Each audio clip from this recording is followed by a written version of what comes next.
What's up, witches? I'm Luna. Welcome to my channel. Most especially, welcome to my patrons to this video because today is an unboxing of the deck that your patronage has purchased this month. And the deck we're talking about is the Witch's Oracle.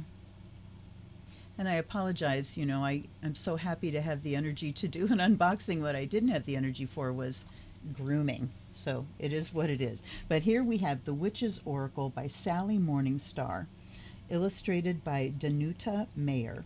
Contains 42 divinatory cards and guidebook. We have this lovely, large, sturdy box. And same thing, Witch's Oracle, Sally Morningstar. And then, we have the little drawer with the pull-out ribbon on the back. It says, develop your latent, hey, you know what? I didn't light my candle. Hang on. I went over there to get the lighter in order to light the candle, and I lit incense instead. So in addition to lax grooming, we might have lax thinking as well. Let's pray for me. Okay, here we go. Develop your latent intuitive skills and discover Wiccan wisdom with this beautifully illustrated divinatory deck and guidebook pack. Featuring key Wiccan symbols and archetypes, the cards help you connect to a place of deep inner knowing to find the answers you seek. Each card represents a quality of energy and carries its own particular meaning in a reading, while high notes and low notes, I like that, offer insight into the possibilities and pitfalls you're likely to encounter on your present course. I like that. Instead of, positive and negative or light and shadow, I like the high notes and the low notes. Very cool. Including fascinating background on the history of Wicca and the Wiccan festivals throughout the year, along with a selection of card spreads to address all types of inquiry. The Witch's Oracle will help you weave magic into your life as you set out on your quest for guidance. Very succinct, clear writing, at least on the description on the back here. And this is put out by Edison Books Limited. It's $24.95 in the US. So we have this. This comes out very easily. There are some of these, some decks that have this packaging where it's almost like you have to break a vacuum to get the drawer out. You're pulling, and then all of a sudden some air gets behind it and it comes out. Okay. Here is the guidebook, which is extensive. We get black and white images, but still large. Looks like maybe a little bit smaller than the actual card images. Let's take a quick look here. This is copyright 2019, and the contents are introduction. Part 1 is history and tradition. Part 2, the cards and their meanings. Part 3, using and interpreting the cards. Bing, bing, bing. Very succinct. Introduction. Always and above all else, follow your own heart, for only then can you truly live the gift that is your life. Sally Morningstar. Lovely message. Okay, we have a little bit of an introduction. Let me scan. Works with the ways of the wise ones, help you connect to the old religion. So many children in their innocence and purity see fairies and the spirits of the elements while their eyes are fully open. And it's sad when that's swept under the carpet. So it talks about carrying that gift into adulthood. It's my belief that the magic we crave is still present, although veiled from the eyes of the ignorant. Learning how to reconnect to the magical way is part of the reason for this book, to bring back the wisdom, the magic, and the joy of feeling part of this natural world, and to experience that richness beyond imagination when we surrender to nature's grace. That's lovely. Okay, by working through this book, you'll find ways to connect to Mother Nature and her sacred ways.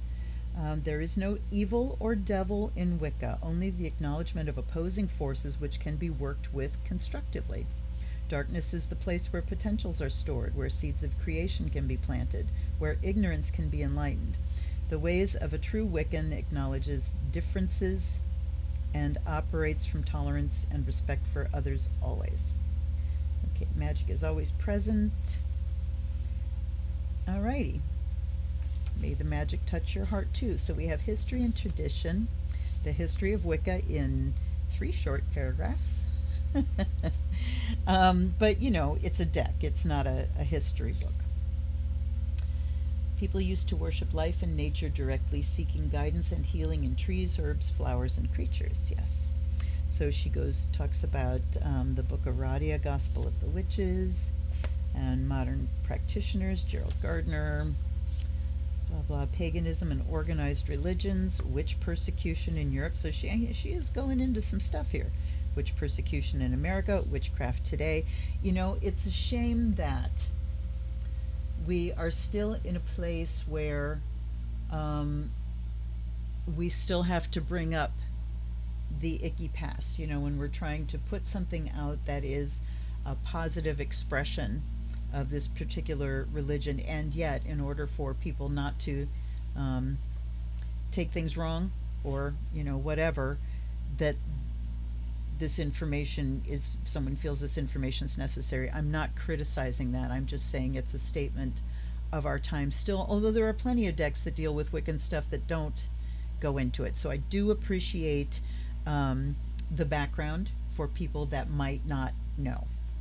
Then we have the Wiccan Wheel of the Year.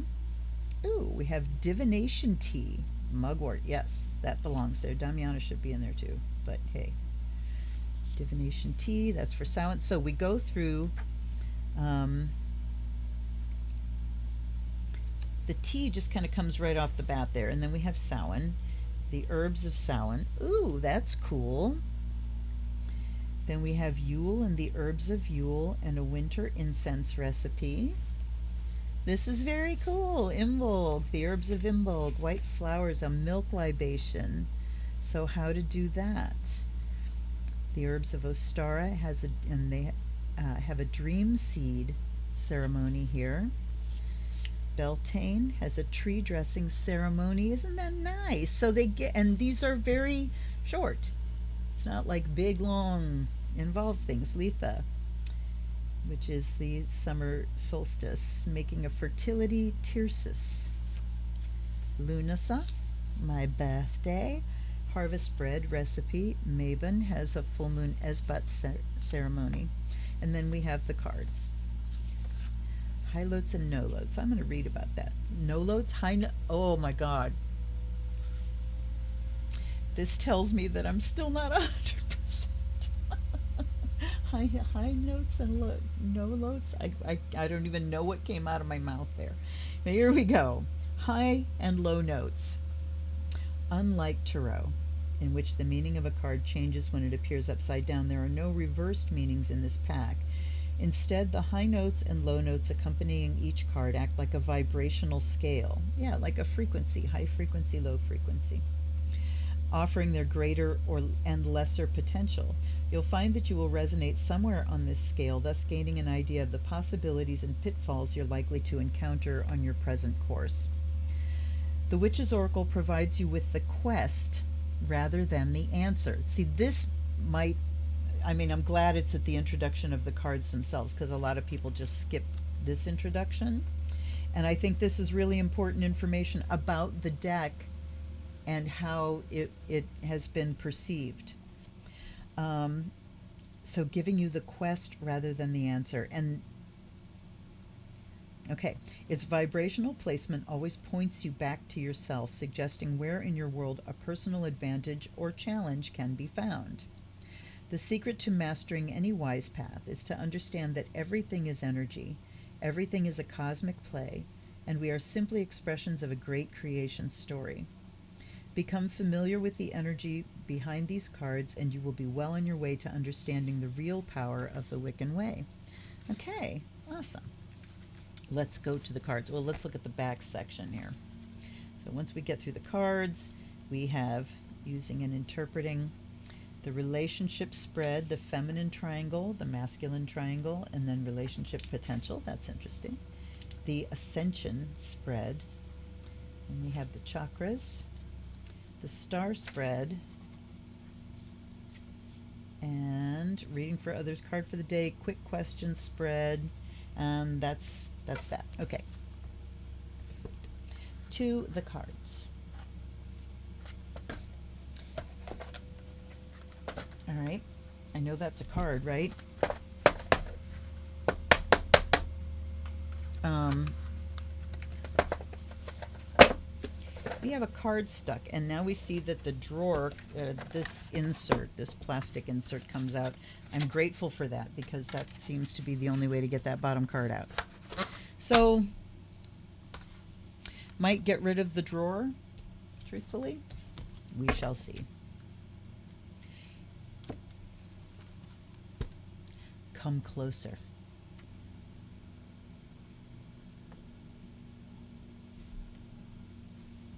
That one's a little scratched on the back. I'm sad. Okay, so we have glossy, which makes it a little difficult to see. You're seeing the reflection of my camera more than you're seeing the backs of the cards. Oh well. But, and from where I'm looking, there's a glare, and I cannot actually see the pentagram on the back of this card. So I guess I'm not a fan of high gloss, realizing that now. And this, that looks like a white corner. It's not. It's just a little bent, so it's catching the glare. All right. And then I'm seeing smeary fingerprints on the gloss. All right, so that's something I don't like too much about the cardstock, is that they're glossy, and I mean, I can see my fingerprints on that. And it's probably because they might still have some moisturizer on them. My hands aren't dirty. Okay, anyway, here's the cards themselves. So the first one is Aradia, and she stands for heritage. And I see also, that's better.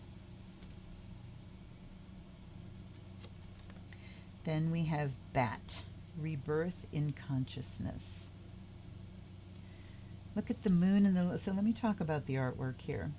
This Aradia, I mean the lushness of the green. So Sally, illustrated by Danuta Mayer. So this is Danuta we're talking about here. Look at the lushness of the green behind. We have a waning crescent moon at the back. And if you didn't know how to tell the difference, the horns of the waxing crescent moon point to the left. That's the feminine side. The waning points to the right. There's a crow. We have identifiable leaves, and she's garbed in holly leaves. The detail's beautiful. She seems to be naked under that cloak, and she's got the crescent on her head. Beautiful, beautiful image. And this too, the bat is gorgeous. Look at the lotuses and the full moon and the water and the reeds. So right away, rebirth and consciousness, that, you know, the lotus for me carries a lot of symbolism because it starts in the blackness at the bottom of a body of water in thick black mud and rises out of that to manifest this glorious blossom. So to me, lotus is all about rebirth and enlightenment, and so are bats. Here's chalice, fertility. So now we're going into tools, and we see ABC, so I'm imagining that these are in alphabetical order. Chalice is fertility. Look at the pine cones and the salmon and a rainbow and a sun and a dove and a river, and I'm hoping that all of these things get mentioned. Then we have candle. Look at the color. I really love the color here. Illumination. And the peacock, just beautiful. Spiral. So this tells us that these are not in alphabetical order. So now I'm interested in like the order. Aradia, bat, chalice, candle. You know, my Virgo brain, I have Mercury in Virgo, always wants to categorize and organize things. So, you know, I want to see, okay, here's all the tools together, and here's the gods and goddesses together, and here's the, but it's not that way, so let it go, Luna. Okay. Candle, illumination, and it's beautiful. Spiral, attraction. Oh, look at that. You know what I see in this is that moment in ritual of standing there and becoming the vessel and letting that moonlight fill you up, drawing down the moon. Beautiful. Bell, awakening. And look at that symbol. I didn't realize, I probably knew, but I don't have it internalized, that that's a symbol for the bell. Because air would have to line up there. Okay. Gaia, healing. Look at her ears. She's got like lynx ears, and there are snails and insects and flowers and a mermaid's tail. Wow. The familiar ally. The lady embodiment. Taking a quick look back again. Okay. The green man, growth. There's runes on the doorway and the serpent in the egg. Mirror, perception.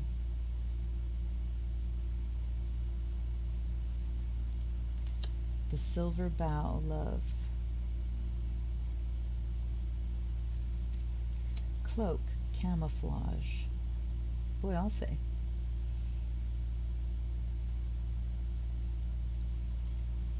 The high priest is guardian.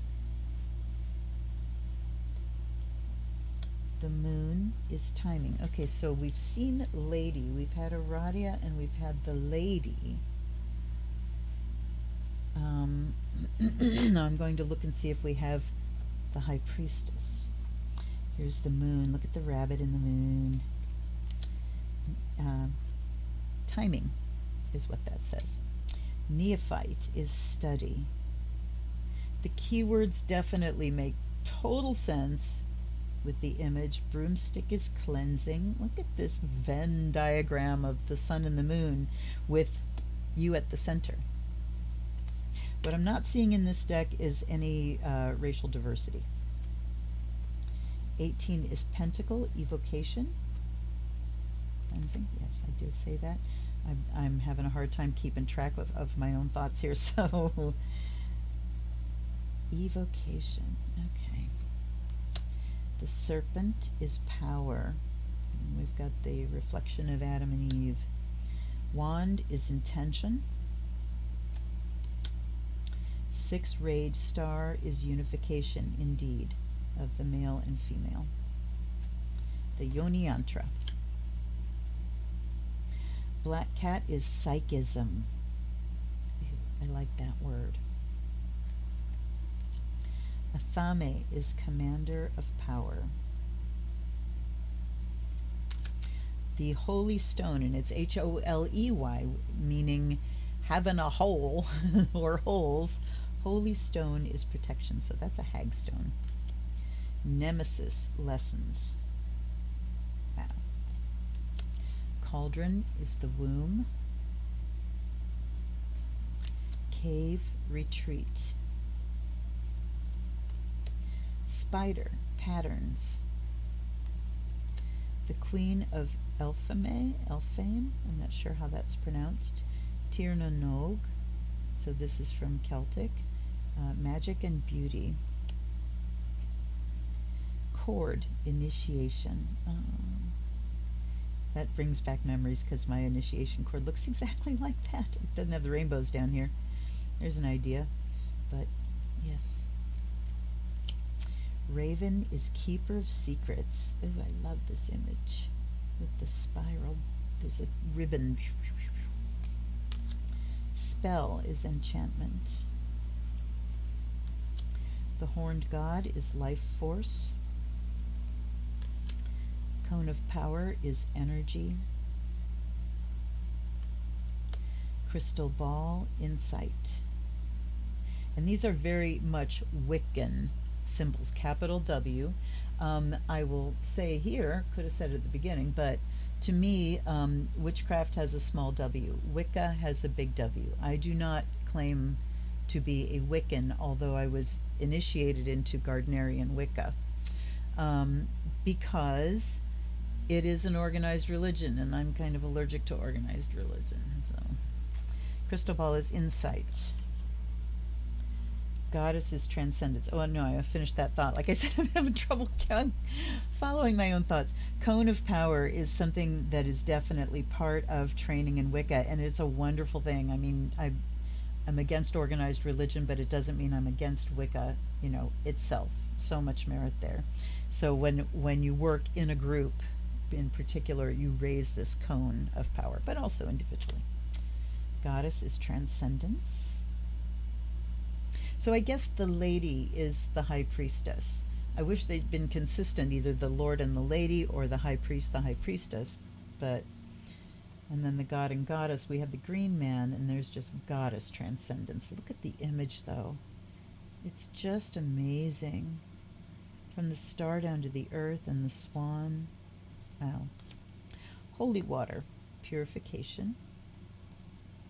Sword, aspiration. Wizard is spiritual impeccability. The owl is the wisdom keeper. Look at the keyhole made by her hands. That's very cool. The Book of Shadows is experience. And crone is release. Okay, interesting things. Like, we have... I'm just kind of doing this here. Just to kind of see the lady. I think I'll put her there. We'll do this, and looking at tools. And then there's kind of other things. Just interesting to see how things are grouped and how, she's chosen to sort of cover everything. Well, that's an animal. I'm not going to go through all of this, but just kind of interesting, because I do expect to see, and it really is in the context of Wicca, I sort of expect to see the dualities there. God, goddess, sun, moon, high priest, high priestess, that sort of balance of things. And in Wicca, in very traditional Gardnerian Wicca, a coven is supposed to be an even number of men and women. And in a circle, you go male, female. So everything is about that polarity and the encountering of that polarity and the union of that polarity, which creates life. That's the power. So anyhow, let's back up a little. Okay, I'm going to keep the camera darkened down a little bit. And I'm looking at this here too and noticing that card that was, this is the last card. This is the card that was on the top that I said the corner was really picking up the glare. That corner is smushed down, and this is the card that was stuck in the bottom. So cardstock I'm not that wild about. Let's see how they shuffle. Wait, before that, let's do this thing, because this is a Wiccan deck, so we absolutely have to give it a good old blessing, right? Come on, this doesn't want to take off, and I know if I pick it up. There we go. All right. So let's light a little bit of sage, and this will help me get myself centered too.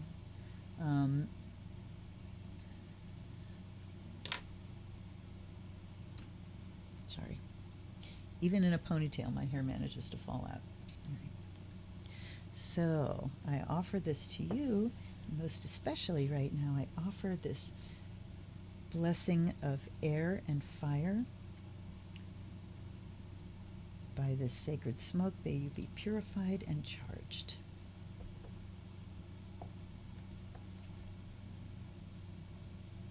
And by earth and water,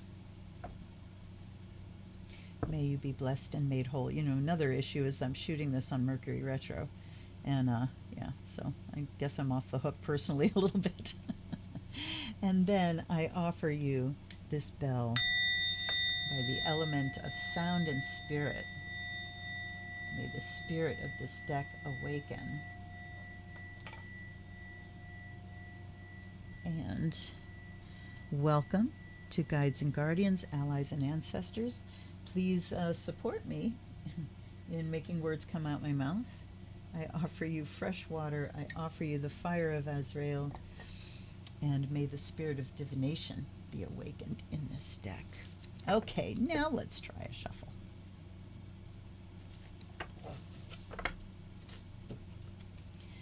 Ooh, they're stiff. Fortunately, it's not a huge deck, but this is some stiff-ass cardstock, I'm telling you. I have worse. I have stiffer decks, but this one's pretty stiff. I think they would loosen up a bit with use, and you can get a decent shuffle and bridge out of it, so it's okay. I'm just looking to see. Yeah, I mean, oh, that's not that Crone card. Somehow they managed to get wonky just from sitting in the box, because I have, although I've had this deck sitting since the beginning of September, I haven't done anything with it, so they're a little bit weird from the beginning. All right, one more shuffle like this. And then, no, two more shuffles like that. That one, it started getting fun with that one, so.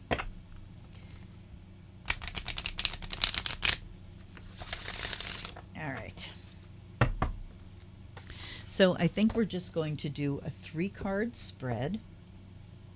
I'm going to shuffle, and as always, and particularly with my patrons in mind, I will ask this deck to please speak to us about how, there's one, we may move from heaviness into lightness, from low notes to high notes, from stuckness to fluid movement, from survival into thrival. I made that word up. Okay, 2 more, please.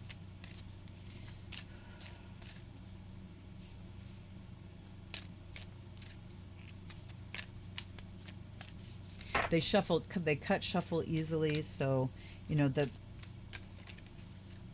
complaints that I have about the cardstock are small. They're diminishing as I go. All right, they're telling me take them off the top, so we shall. And I'm just going to put them face down. Now, number 1 is Aradia. Okay, she's speaking directly to me. I shan't tell you why. Heritage. The vibration. So with each card in the book, we have the vibration, and it gives us the chakra.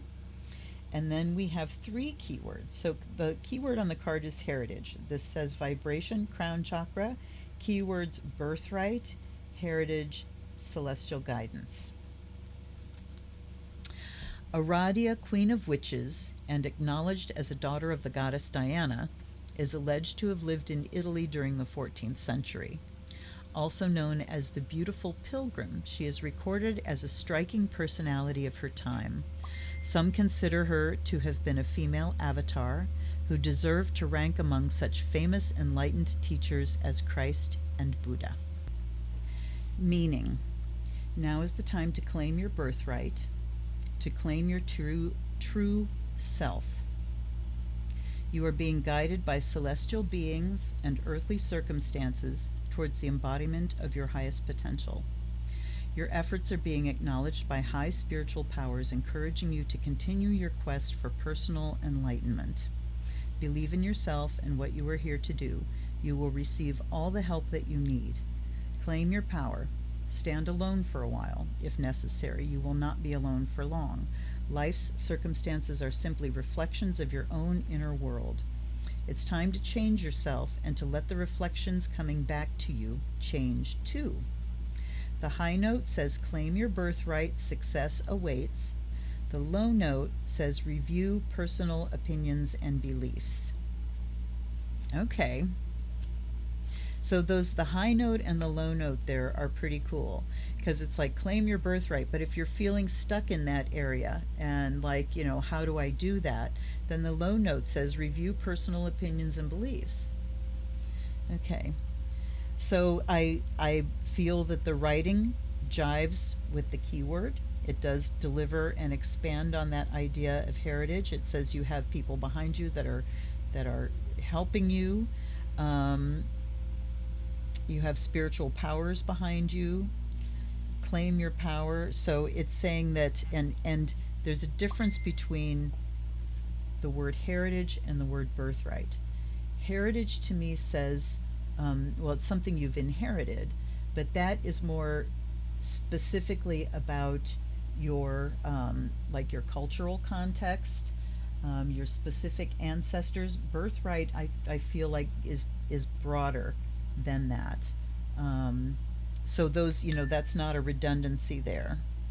And then we have celestial guidance. Okay, so how do we move beyond? Well, we claim our power.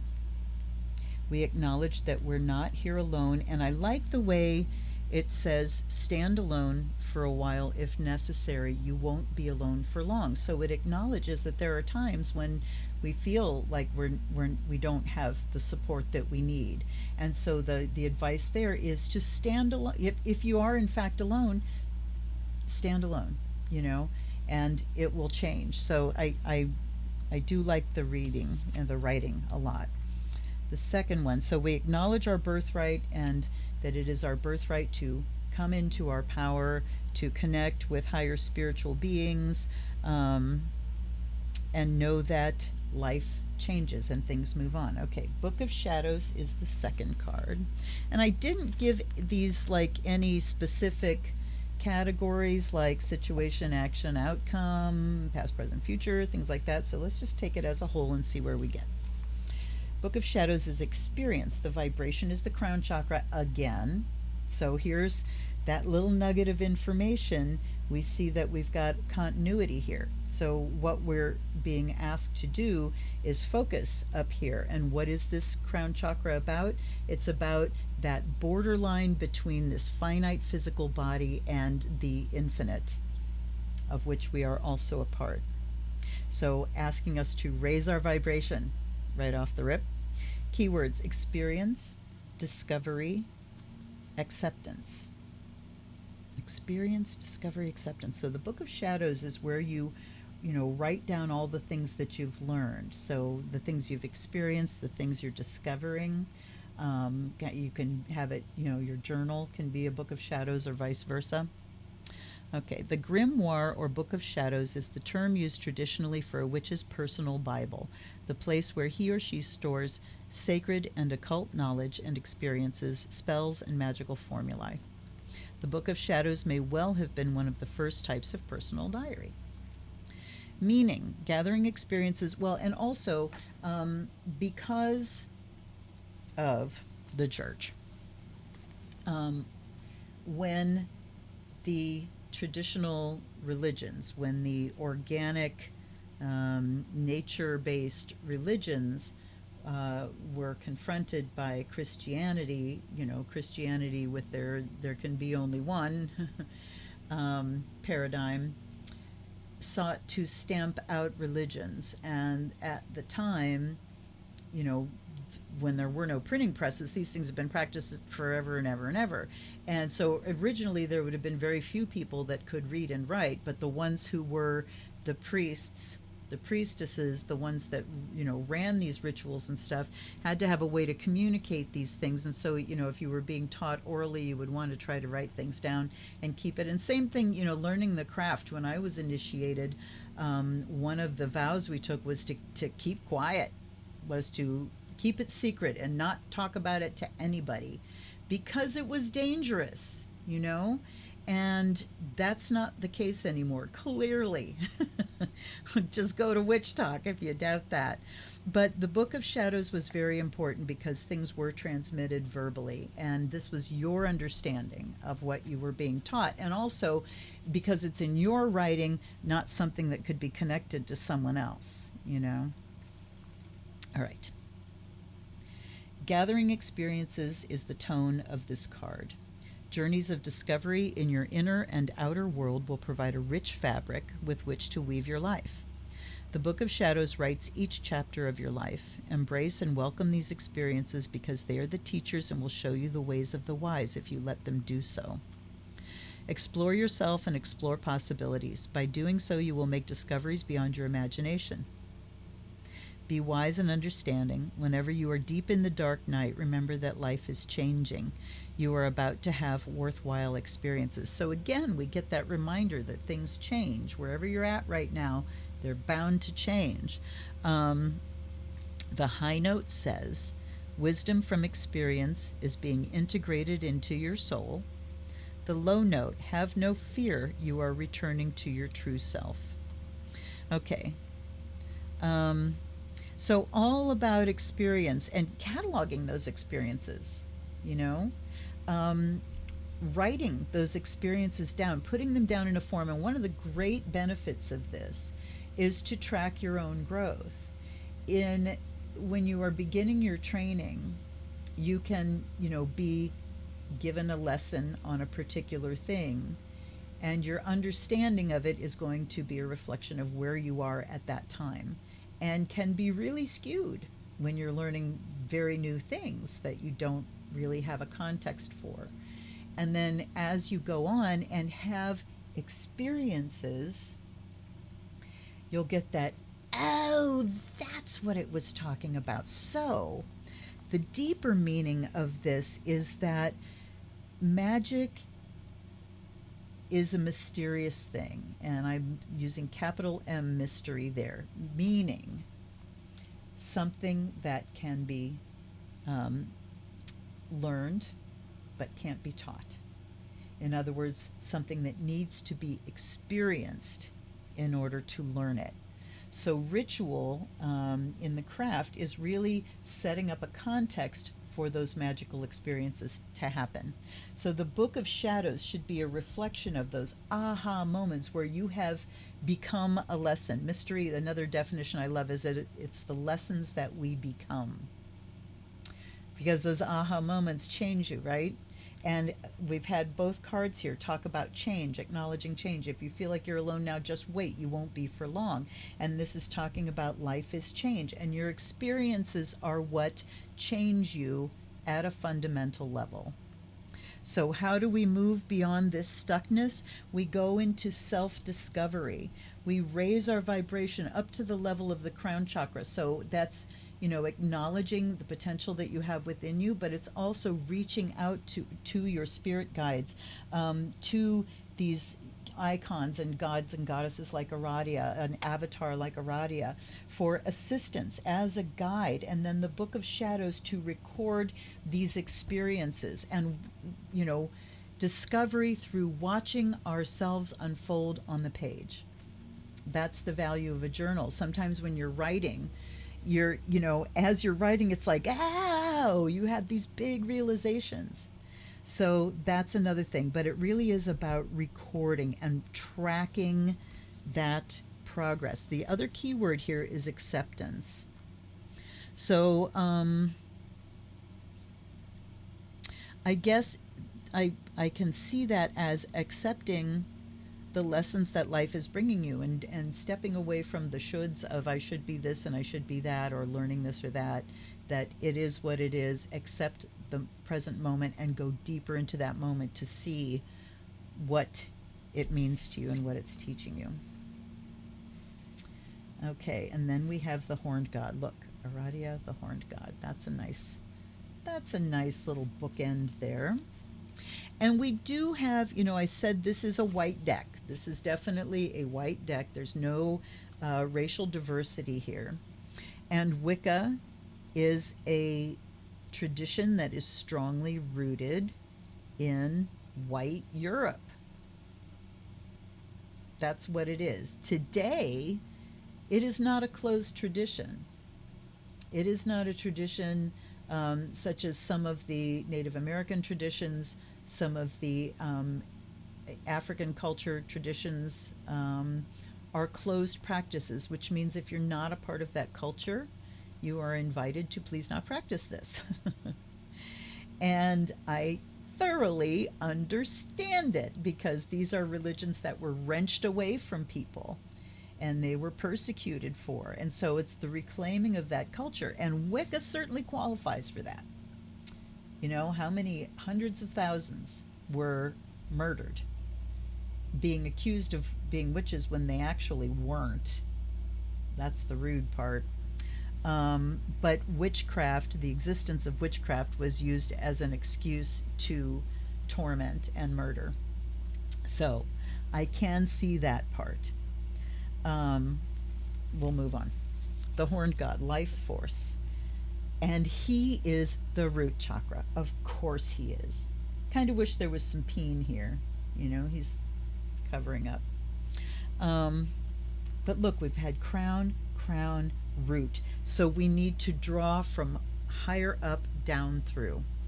So if we're feeling stuck and we're feeling like we're just barely surviving, what's the advice? How do we move from one to the other? Well, just that little piece of information says we need to start up here. We need to raise our vibration up here to connect with spirit, to connect with that part of us that has that high vibration, and draw that down, all the way down to the root. The 3 keywords are inhibitions, life force, and joy. Inhibitions. Wow.